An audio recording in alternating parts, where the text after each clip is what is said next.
Okay, so we are doing box plots here, also known as box and whisker plots. So we still have this same grade distribution that we've had for a few videos.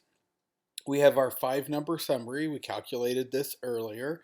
Our min Q1, median Q3, and the max. Here was our list. We'd already found our IQR, our interquartile range, Q3 minus Q1, was 21.5.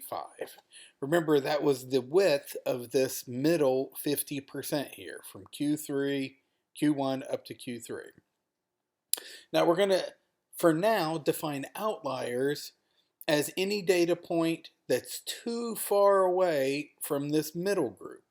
And by too far, we mean more than 1.5 times the interquartile range above this group or below this group. So we call these our fences. Think of this like baseball. In baseball, you have your foul ball lines. Any ball that's hit outside the foul ball lines is foul. Anything inside is fair. So our fences define what's fair and what's foul. Anything inside the fences is fair. Anything outside the fences is an outlier, a foul ball. Our upper fence is this Q3, 84.5, plus 1.5 times the IQR, that number we're finding here. That's 116.75. We look at our data. Anything that's above this is just too far away. It's outside the fence.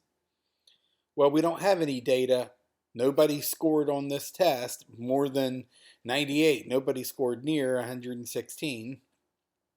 So we don't have any outliers on the top. Our lower fence is Q1 minus that same distance, 1.5 times the IQR.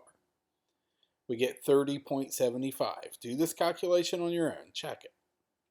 Any data points below 30.75 are considered too far away. They're outliers. So 5 and 23 here, we saw that when we looked at the histogram. They looked pretty far away. Well, they are. So these two data points would be considered outliers under this definition. So now we draw our box plot. So we use our 5-number summary here. We put horizontal lines at the median. This is my median, 73, Q1 and Q3.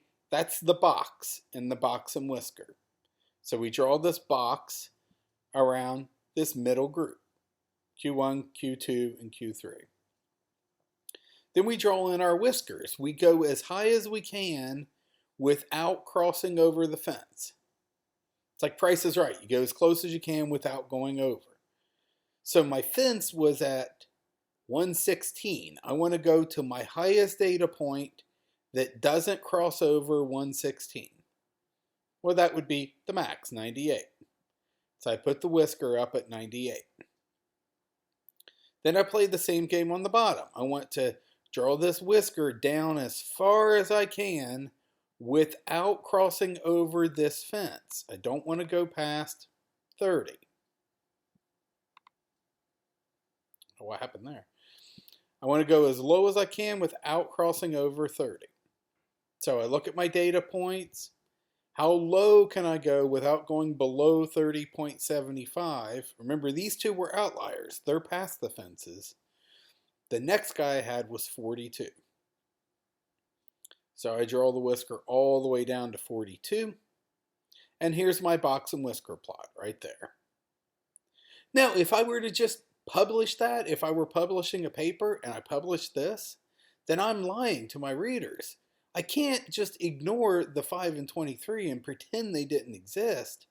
I can do my math without them, but I have to at least tell the readers that they existed. So we're going to go ahead and stick those on, but we need to include some kind of key and say, look, this symbol here, a star, means outlier. And we just put a little, we could use X's or squares or whatever. We just have to include a key that says what symbol we're using for outlier. I use star, so then I put in the outliers at 5 and 23.